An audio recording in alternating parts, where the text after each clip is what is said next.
जंगल के एक कोने में एक चालाक और निर्दयी बिल्ला रहता था।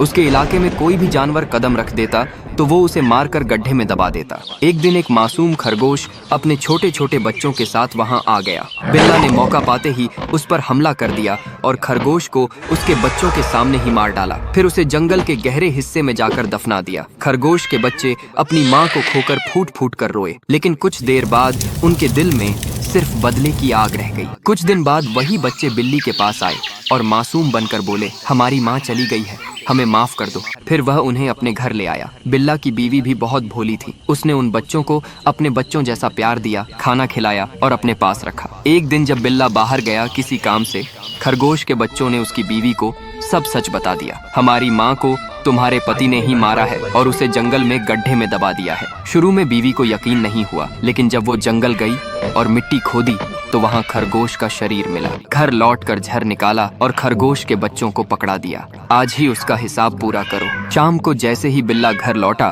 खरगोश के बच्चों ने उसके लिए खाना परोसा। खाना जहर से भरा हुआ था। कुछ ही देर में बिल्ला का शरीर कांपने लगा, आंखें उलट गईं और वो जमीन पर गिरकर तड़प तड़प कर मर गया। खरगोश के बच्चे के लिए एक लाइक और सब्सक्राइब करें।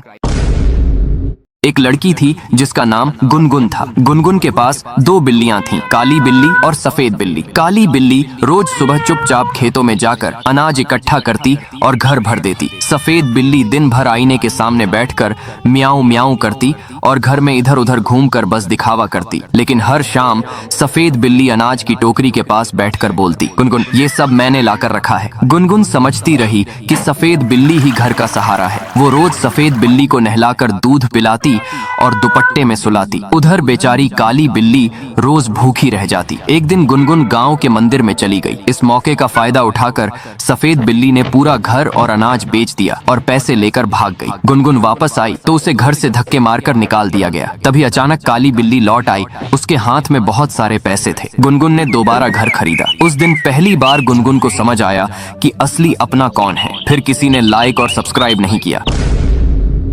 पायल के पास दो चूहे थे, एक सफेद चूहा और एक काला चूहा। काला चूहा हर दिन चुपचाप मेहनत करता, घर के लिए अनाज ढूंढ लाता। उसकी छोटी सी मेहनत से ही पायल का घर चलता। लेकिन सफेद चूहा कुछ नहीं करता। वो बस इधर उधर घूमता और जब पायल घर लौटती तो गर्व से कह देता, ये सब मैंने किया है पायल। पायल को लगता कि घर का सहारा तो वही है। वो रोज सफेद चूहे को अच्छा खाना देती, प्यार करती और बेचारा काला चूहा भूखा प्यासा एक कोने में बैठा रह जाता। दिन गुजरते गए। फिर अचानक एक दिन पायल बहुत बीमार पड़ गई। वो बिस्तर से उठ भी नहीं पा रही थी। ऐसे समय में सफेद चूहा, जिसे पायल ने इतना चाहा था, वो उसे छोड़कर भाग गया। लेकिन उसी वक्त काला चूहा, जिसे पायल ने कभी महत्व नहीं दिया, वो ढेर सारे अनाज और पैसे लेकर लौटा। उसने पायल का इलाज करवाया। दिन रात उसके पास बैठकर उसकी देखभाल की। धीरे धीरे पायल फिर से ठीक हो गई। उस दिन पहली बार पायल ने महसूस किया, सच्चा अपना वही होता है जो कठिन समय में साथ निभाए। आपने अभी तक काले चूहे के लिए लाइक और सब्सक्राइब नहीं किया। राधा हर शाम अपने आंगन में रखे बर्तन से चावल निकालकर परिवार के लिए खाना बनाती थी। लेकिन उसे रोज लगता कि बर्तन से चावल कम हो रहे हैं।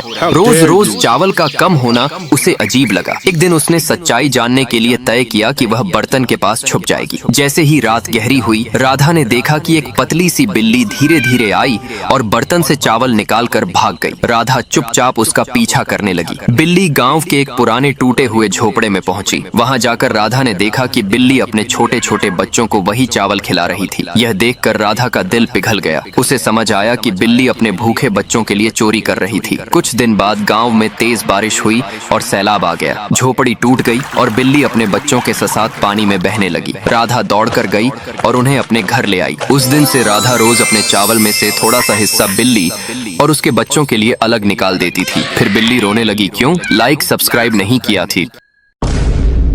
एक कुतिया अपने 3 छोटे पिल्लों के साथ गलियों में भटकती थी। खाने के लिए वह दुकानों से रोटियां उठा लेती, जिनसे लोग नाराज होते, लेकिन पास की एक बेकरी वाला रोज उसे रोटी दे देता। एक दिन कुछ शरारती बच्चों ने पत्थर मारकर उसे घायल कर दिया।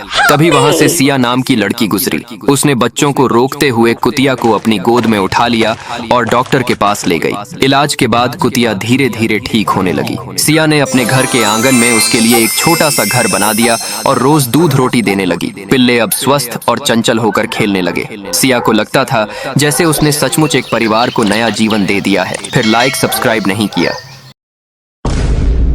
रुखसार नाम की एक बच्ची थी। उसकी माँ बहुत पहले गुजर गई थी और उसका बाप रोज जुआ खेलता और शराब पीकर घर का पैसा बर्बाद करता। रुखसार मजदूरी करके जो पैसे कमाती वो भी बाप छीन लेता। उसका छोटा भाई मासूम था, पढ़ना चाहता था, लेकिन गरीबी ने उसके सपनों को दबा दिया। एक दिन भाई तेज बुखार से बीमार पड़ा। रुखसार ने रोते हुए बाप से दवा के लिए पैसे मांगे तो उसने गुस्से में कहा, मर जाए तो मर जाने दे। रुखसार पूरी रात भाई के पास बैठी रही, लेकिन सुबह तक उसकी सांसें थम गईं। उसने कांपते हाथों से कब्र खोदी और भाई को दफनाया। दर्द और गुस्से से भरी रुखसार अगले ही दिन थाने पहुंची और सारी सच्चाई बताई। पुलिस ने उसके बाप को गिरफ्तार किया और 20 साल की सजा दिलवाई। अब रुखसार हर हफ्ते कब्र पर जाती है, फूल चढ़ाती है और खुद से वादा करती है।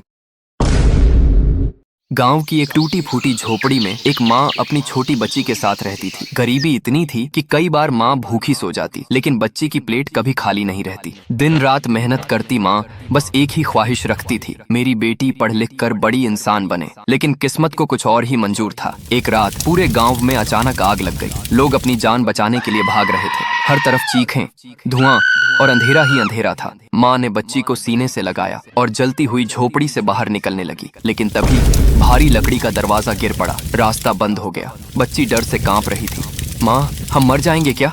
माँ की आंखों से आंसू बह निकले, लेकिन होठों पर मुस्कान थी। उसने धीरे से बच्ची के बाल सहलाए और कहा, नहीं बेटा, तू जरूर जिएगी, तेरे सपने जरूर पूरे होंगे। माँ ने कांपते हाथों से बच्ची को खिड़की तक उठाया और पूरी ताकत से बाहर धक्का दे दिया। बच्ची जमीन पर गिरकर बच गई, लेकिन माँ पीछे ही रह गई, आग की लपटों में कैद हो गई। बच्ची बार बार चिल्लाती रही, माँ बाहर आओ, माँ। लेकिन माँ ने आखिरी बार पलटकर मुस्कुराया और आग की लपटों में हमेशा के लिए खो गई। हर जगह दिए जले, मगर इन बच्चों के दिल जले। ये कहानी है एक औरत की जो दिन भर दूसरों के घरों में काम करती थी, थकी हुई फिर भी मुस्कुराती थी, क्योंकि उसके बच्चों की मुस्कान ही उसकी ताकत थी। शाम को जब घर लौटती तो उसका शराबी पति उसकी मेहनत की कमाई छीन लेता और दारू में उड़ा देता। वो कुछ नहीं कहती, बस चुपचाप कोने में बैठकर आंसू पोंछ लेती। दिवाली करीब आ रही थी। गांव के हर घर में सजावट थी, हर चेहरे पर मुस्कान थी। उसके बच्चे मासूमियत से बोले, मम्मी इस बार हम भी पटाखा जलाएंगे ना? वो मुस्कुराई और बोली, हाँ बेटा, जरूर जलाओगे। लेकिन उसके दिल को पता था शायद इस बार भी कुछ नहीं हो पाएगा। दिवाली की रात वो रोज की तरह काम पर गई थी। वापसी में कुछ बदमाशों ने उसका रास्ता रोक लिया, उसके पैसे छीन लिए। वो रोती रही, भाई वो पैसे मेरे बच्चों के हैं, प्लीज लौटा दो। मगर किसी ने नहीं सुना। जब वो खाली हाथ घर पहुंची तो उसका पति आग बबूला हो गया और बेरहमी से उसे मारने लगा। बच्चे डर के मारे कोने में छुप गए। वो औरत चुपचाप मार खाती रही और फिर बेहोश होकर गिर गई। पति ने उसे घर से बाहर फेंक दिया, दरवाजा बंद कर लिया। रात गहराती गई, ठंडी हवा चलती रही। वो सड़क पर पड़ी रही और आखिरी बार आसमान की ओर देखकर हमेशा के लिए सो गई। सुबह जब दरवाजा खुला, बच्चों ने अपनी माँ को सड़क पर पड़ा देखा। मम्मी उठो ना मम्मी, पर अब कोई जवाब नहीं आया। दिवाली की सुबह थी, हर घर में दिए जल रहे थे, हर ओर खुशियां थीं। बस इस घर में सिर्फ अंधेरा था और उस अंधेरे में गूंज रही थी एक ही सच्चाई, हर जगह दिए जले मगर इन बच्चों के दिल जले।